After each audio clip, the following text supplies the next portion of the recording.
The glass shattered against the floor. The gangster had tried to force it to her lips, and she slapped it away. Everyone in the bar froze. His smile vanished. "You think you're better than me, cripple?" He snarled and grabbed her by the shirt. Fabric tore. That's when they saw it. A black ink dagger tattooed across her chest. 107? Another gang member sneered. What is that, your kill count? She looked him dead in the eye. Yes. They laughed, until her service dog lunged and ripped off a finger. Then came the gunshot. The bar went still, and from the back booth an old man picked up his phone and said softly, "She's one of ours. Call them. If you're over 60 and still remember the taste of your mom's cooking, take a moment. What was that one dish that takes you back? Comment below and tell us your favorite, because sometimes a flavor is all it takes to bring back a lifetime of memories." The bar smelled like old wood, fried food, and cigarette ghosts. Olivia rolled in slow, her wheelchair's wheels whispering across the worn floor. She'd been in town a week. New town, new start. That was the promise. She wasn't looking for pity. Just lunch and maybe some quiet. Her service dog Kilo stayed close, tail down, but alert. Olivia gave a soft command, and the dog lay beside her stool. She nodded to the bartender, a gray-bearded man with tired eyes and a polite nod. "Water and the chicken sandwich, please." No one noticed her, at first. Then the front door creaked open. They came in loud, 5 of them, the kind who think noise equals power. Gangsters in cheap leather jackets, neck tattoos, dirty boots stomping like they owned the place. They didn't scan the bar. They scanned for targets. The bartender's hand twitched near the phone, then dropped. He didn't say anything, just kept drying a glass that had already been clean. Olivia caught the look in his eyes. Not fear, resignation. This wasn't their first visit. One of the gangsters whistled when he saw her. "Well, damn, boys." Who let the model roll in? He sauntered over, reeking of whiskey and ego. Olivia didn't flinch. She'd faced down mortar fire. This was noise. "Back off," she said evenly. He laughed like it was a joke. "Oh, come on, don't be shy. You look like you could use a real drink." He set a glass on the counter in front of her, some dark amber liquid sloshing near the rim. "I said no," Olivia replied. He leaned closer. "Drink it." She didn't even blink. He tried to raise the glass to her lips. She slapped his hand hard. The glass flew, shattered on the floor. A piece nicked her service dog's ear. The bar fell into a stunned silence. The gangster's grin snapped into a snarl. "You crazy—" He reached forward and grabbed her shirt, yanked hard. The buttons popped. Fabric tore.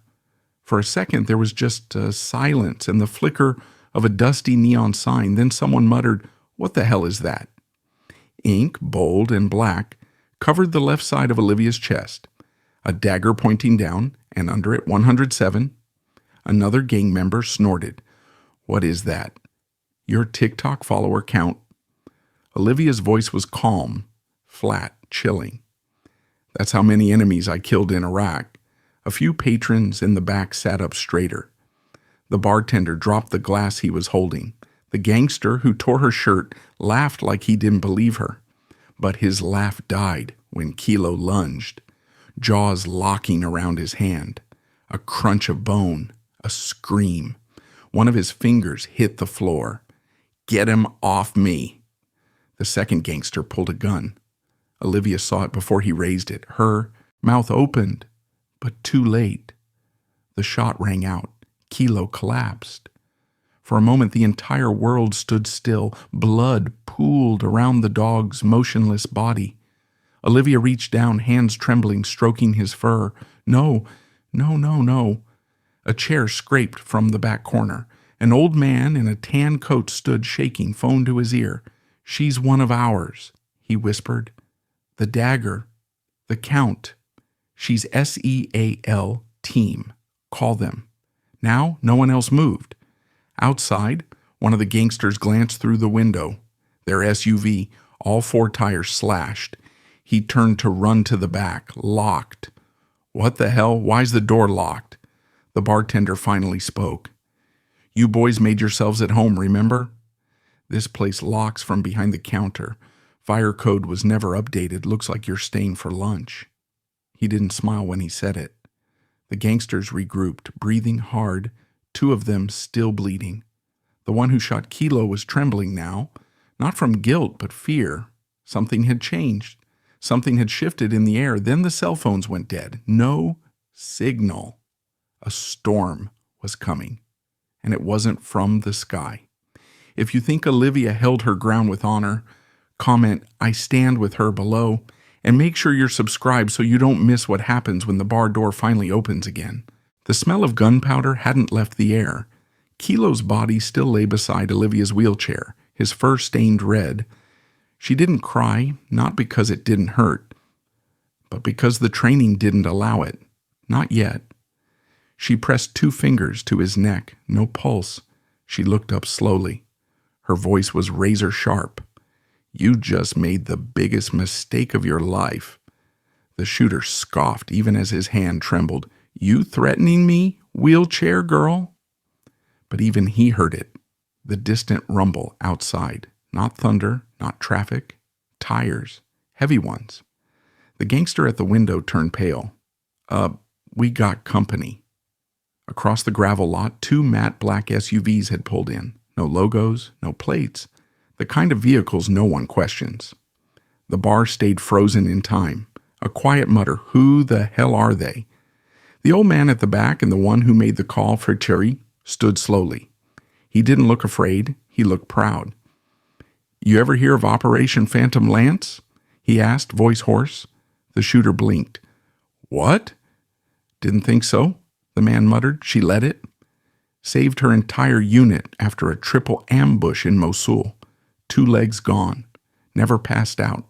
Never surrendered." He pointed to the tattoo still visible through the torn fabric. "That dagger? That count? Every number has a name, and every name was earned. Someone knocked at the front door 3 times. Firm." One of the gangsters twitched toward it, but the shooter hissed, "Don't open it." Too late. The door creaked open, not kicked, not slammed, just opened.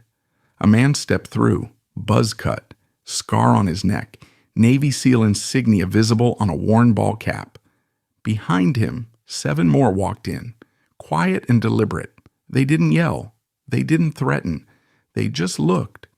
One of them spotted Olivia, his jaw clenched. Another knelt beside the fallen dog and whispered, "Kilo." Then came the voice. Deep, calm, final. The lead SEAL. "Which one of you touched her?" No one answered. He walked forward, slow, measured. "You think it's okay to humiliate a disabled vet?" he said, staring straight at the shooter. "You think it's funny to tear the shirt off a woman who gave more to this country than you'll ever give to a bar tab?" The shooter raised his gun again. Wrong move. The SEAL behind him moved like a shadow. The gun was out of his hand in one twist, and his wrist bent the wrong direction in another. The man screamed. No one else moved. The lead SEAL looked to Olivia. "You want them breathing when we leave?" She didn't say yes. She didn't say no. She just stared at Kilo. One of the other SEALs nodded. "Got it." The next few moments weren't loud. They weren't chaotic. They were surgical. One gangster was dragged across the bar and handcuffed with zip ties made of reinforced polymer. Another was slammed face first into the jukebox that had never played anything but static. The shooter? He was crying now. I didn't know. You didn't care," said the SEAL who disarmed him. They lined them up against the wall, all 5, bloody, broken, quiet. The old man from the back lit a cigarette with shaky hands. "Told you to call them," he said under his breath. "Should have happened a long time ago." The bartender, still frozen behind the counter, finally exhaled. "Jesus." The lead SEAL turned to Olivia. "We heard what happened. Kilo was one of ours, too." He knelt beside the dog's body and removed something from the collar. A metal coin about the size of a silver dollar. On one side, a trident. On the other, Olivia's name engraved above the word unbroken. They passed it to her wordlessly. She held it in her lap like it weighed 100 pounds. From outside, the sound of police sirens began to rise. Finally, the SEAL team began moving out, silent, efficient. Olivia turned her head. "Don't let them talk their way out." The lead SEAL smiled for the first time. "Just a little. We won't." As they stepped into the light of golden hour, one of the SEALs paused at the door and turned to the gangster with the shredded hand. "Next time you pick a fight, check the ink." Then they were gone. Outside, news vans were arriving. Someone must have recorded everything. Maybe the bartender, maybe a customer. But the story was already out. And this time, the right people were listening. If you believe Olivia deserved justice, drop a comment below saying "justice served" and hit that subscribe button to honor every hero who never asked to be one. Outside the bar, police sirens howled closer, but no one inside moved to greet them. The 5 gangsters were still lined up against the wall, bloody, zip-tied, whimpering. The bartender had locked the front door again, but this time not to keep the SEALs out, to give them a few more minutes alone inside. The man who shot Kilo sat slumped in a chair, his wrist bent at an unnatural angle, blood soaked through his shirt from a broken nose. The service dog's fur was still matted with blood near Olivia's chair, a quiet reminder of how fast things had turned. But it wasn't over yet. The SEAL with the scar on his neck cracked his knuckles and stepped toward the last gangster, the one who had ripped Olivia's shirt. "You like tearing things," he said coldly. The gangster tried to speak, but before a word came out, the SEAL's fist crashed into his stomach. He folded. One punch, no warning, no flourish, just pain. "You like touching women who didn't give consent?" Another hit, this time a backhand across the face. Teeth hit the floor. Olivia didn't flinch. She just watched. The lead SEAL gave a slight nod. 5 more minutes. They got to work.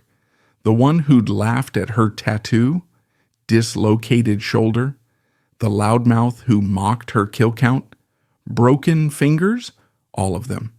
The one who pointed the gun and shot her dog, he got the worst. 2 SEALs pinned him against the wall and leaned in close. "You shot a decorated service animal," one hissed. "You think there isn't punishment for that?" They didn't hit him. They whispered. They told him every prison detail, every vet inside who would hear what he did, every federal charge for killing a military dog, every Marine, soldier, and Ranger who'd see his face in the paper. He started sobbing. "Please, I didn't know exactly," the SEAL said. "You didn't know, and you never cared." Then the sirens stopped outside. Blue and red lights flooded through the dusty blinds. The SEALs didn't panic. They formed a line, calm, alert. One of them held a manila folder, full of surveillance photos from the bar's security cameras, timestamps, and a printed statement signed by Olivia and 2 witnesses. The lead SEAL opened the door. 3 officers entered, hand on holsters. "Stand down," the SEAL said, handing over the folder. "Everything you need is in here. 5 suspects. 1 weapon recovered, 1 civilian service dog killed in cold blood." The officer flipped through the pages, looked around, and lowered his hand. "Holy hell," he muttered. "I saw the footage already. We've been chasing these punks for months. You did the city a favor." The SEAL didn't smile. "We did our job. Will you stay and give a statement?" "No need," he said, nodding toward Olivia. "You've got your witness." They left in silence. Outside, a small crowd had gathered, some recording, others just watching. Among them, teenagers, phones out, eyes wide. They weren't watching a fight, they were watching history, a moment. A disabled Navy SEAL had just reminded the world who she was. Olivia stayed behind. The officers helped her file a report, took photos of the crime scene, and arranged for Kilo's body to be transported with honor to the nearest military vet clinic. The bartender placed a folded flag on the counter. "Didn't know who you were," he said quietly. "I do now." 3 days later, the footage had gone viral. News anchors described her as the real face of American courage. Military pages flooded with tributes to Kilo and support for Olivia. The tattoo? It became iconic. The phrase 107 and unbroken trended across every platform. As for the gangsters, every single one was charged. Federal animal cruelty, assault, sexual harassment, illegal discharge of a weapon, possession, prior felonies. The list went on. The one who shot the dog? He was denied bail? The one who mocked her count? He needed surgery for his hand? And the one who ripped her shirt? He refused to speak at trial, even out of pure fear. A week later, Olivia wheeled herself to the park. Kilo's ashes were in a small urn. A new flag lay in her lap. The scars on her body were old. But the wounds in that bar? They were fresh. A little girl saw her from across the lawn and whispered to her mom, "Is that the hero from the video?" Her mom smiled. "That's Olivia. She's more than a hero." Olivia looked up at the flag flying high. She saluted. No tears, just fire in her eyes. If you believe Olivia's courage deserves to be remembered, comment "Never Mess with a SEAL" and hit subscribe. We tell the stories no one else will.